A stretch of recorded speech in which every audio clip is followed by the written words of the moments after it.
brunch, let's go. Maybe that's toxic. I have no idea.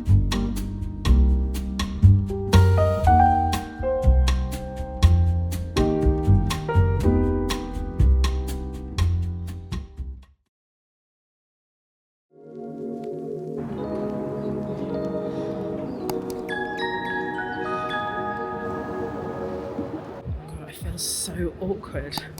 It's like people are staring at me, but I'm like, because I've invested in this camera, I'm just gonna fucking do it today. I'm just gonna fucking do it. I'm excited. Like, I'm really excited to colour grade this in particular. I think I'm excited.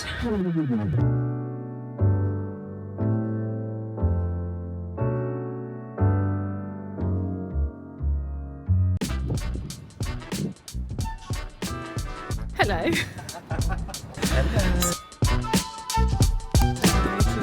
Gadget, which is making me feel so awkward. I'm actually very proud of myself for getting this out, you know. God, you look great, Dan. Where are you going today? Me? Oh, I'm just going to the BFI cafe to write because I'm a writer. You fully look like you're in a writer's outfit. You literally look like a future Hemingway or someone like that. And do you know what Hemingway always loved? What? Brunch, let's go. Yeah, let's go. Okay, see you in a minute.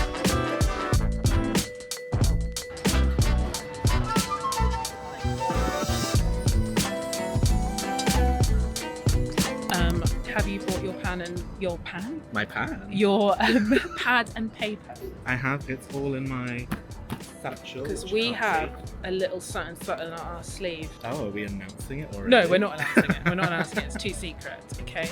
Just know that it's coming to a screen near you.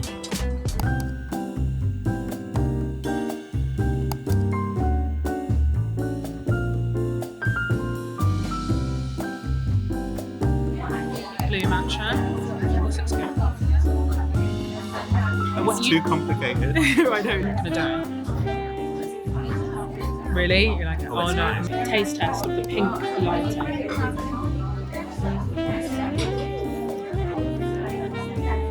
Is it nice? It's not very latte, yes. It's more like a hot strawberry milkshake. That's a bit of me.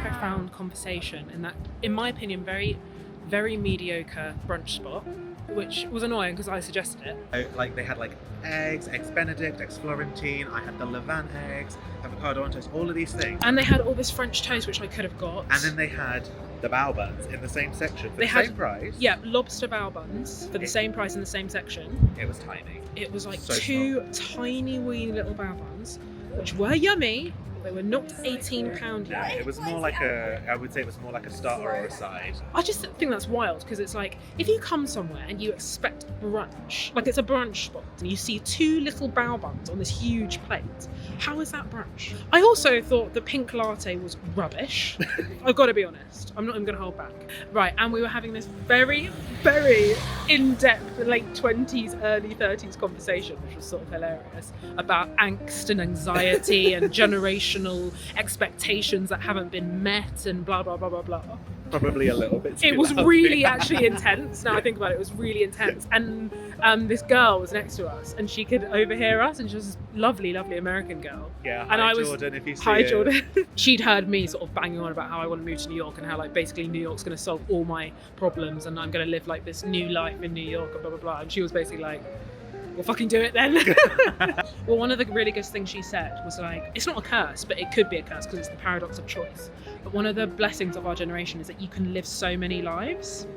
That's what she kept saying. Yeah. She was like, there's so many lives that one person can live and so many versions of a life that you could live. And that's sort of what's paralyzing you in a sense. If one goes wrong, then you think about the other route you could have taken, or if one goes right, you think, oh, maybe even this route could have been better. And it's like, it's the paradox of choice, which is so inherent to our generation, which is why actually previous generations, apparently, according to that amazing TED talk where they talked about the paradox of choice, it was like previous generations were actually happier because they had less choice. Anyway, but she chipped in and she was great. So lovely, yeah. Anyway, so now Oh, I thought I was going to have a huge brunch. I had 2 bao buns and this watery pink latte. So, the good side of that is I get to eat more. Anyway, don't know what we're going to do now, but Dan might have to go and do his writing. Anyway, catch up with you later.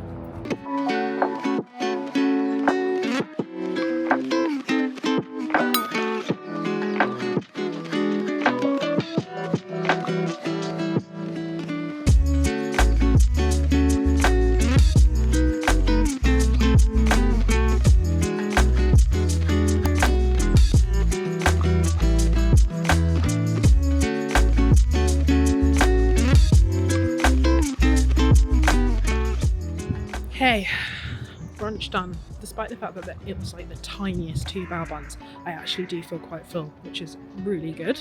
I'm sort of feel like all sorts of bad financial decisions are about to be made by me. I really fancy buying jeans, Birkenstocks, silver necklaces, sort of feeling in luxe shopping mode. So I need to be very conscious and not spend £25 billion. I'm gonna fail to resist my urges right about now.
Hello.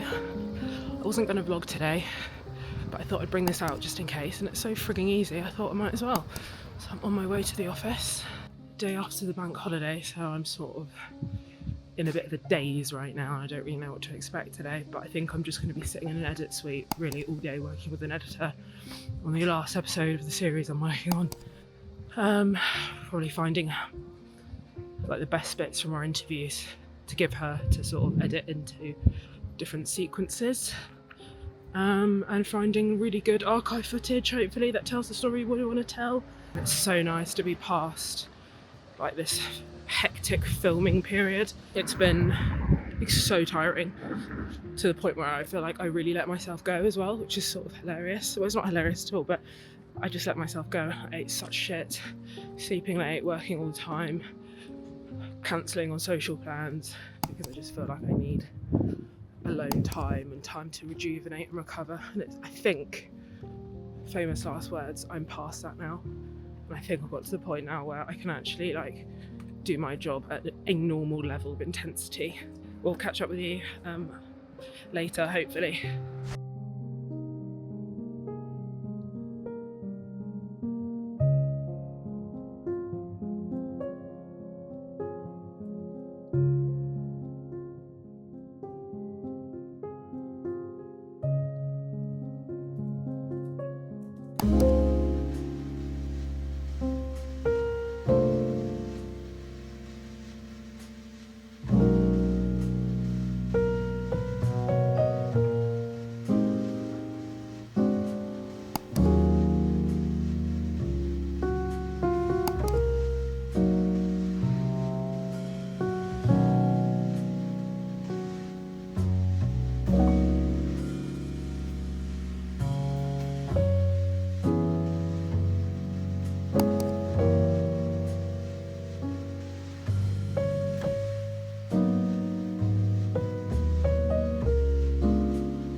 So, little work update. Oh my goodness, I'm so pleased to be out of the filming phase, which is something that 15-year-old Jess would never have thought, because 15-year-old Jess was dying to get on a filming shoot. 30-year-old Jess finds them extremely tiring and taxing, so it's so nice to be out of that phase. It's so nice to be able to work at a normal level of intensity. I'm really enjoying that. So today it's just like this luxurious day in my mind of just going through archive footage and just finding the best archive footage for certain scenes we want to create in the series. And basically I'll have a meeting with the archive producer later to basically, go through what we don't have and what we need. And hopefully the idea is that an amazing Tarantino-esque idea will spark into my mind. Which it probably won't, but that's the idea. Absolutely been dying for this coffee. So tired. Creamy oat latte's just doing it for me. I don't know what else to really talk about other than the fact that I did get a hilarious text. Couple of texts, unbelievably not expecting, today from this guy that I sort of semi-dated maybe about a month and a half ago, and he disappeared off the face of the earth, which I was really proud of myself for genuinely not caring, because it's very complicated to explain, but I wasn't overly into it anyway. But also, as a chronically single gal, I have managed to totally decenter men from my life in a way that is, should be championed, but also maybe slightly gone too far, perhaps. It could be argued. Because I am just so content being alone and being single. The idea of love and connection and intimacy I actually find genuinely stressful. Anyway, so he's woken up and come back from the dead, which was a big fat surprise. Let's be real, it does make me feel a little bit smug. I win. Some of the greatest satisfaction I've had from my life so far has involved ignoring men who have decided to come back from the dead, and just feeling the power of that is just sometimes really satisfying. And maybe that's toxic, I have no idea. I guess in a way, I hate to admit this, but I guess to a degree I can treat people like they're disposable. Not in a really harsh way, but in my approach to people, I do sort of treat them like they're like men that I'm dating. And one of the good things about getting older is you just care less about other people and other people's actions, and you just accept that you can't control people. I think that's one of life's biggest lessons, is you just need to accept you can't control people. Self-power, inner power comes from just not just letting people do them, and decenter other people's actions and other people's motives and other people's whatever from you. Why not? I'm literally stretching my lunch break to the absolute limits right now. I need to hurry back to the edit suite before I get fired. Bye.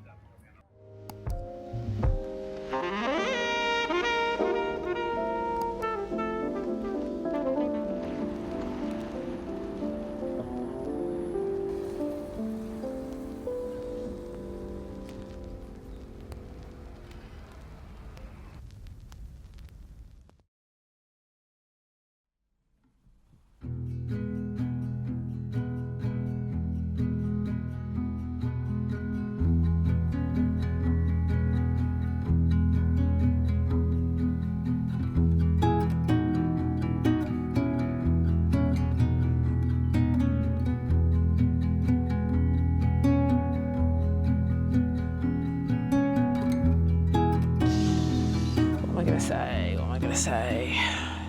Anyway, I'm in my gorgeous garden, which is beautiful, and the sun is in full force, which is obviously making everything feel amazing. This vlog has been, I think, pretty positive, which is interesting for my YouTube channel. I feel I think, maybe I'm wrong, but I think in general it's relatively positive sort of energy that I give in the videos, which does make me laugh because I'm not that positive of a human being.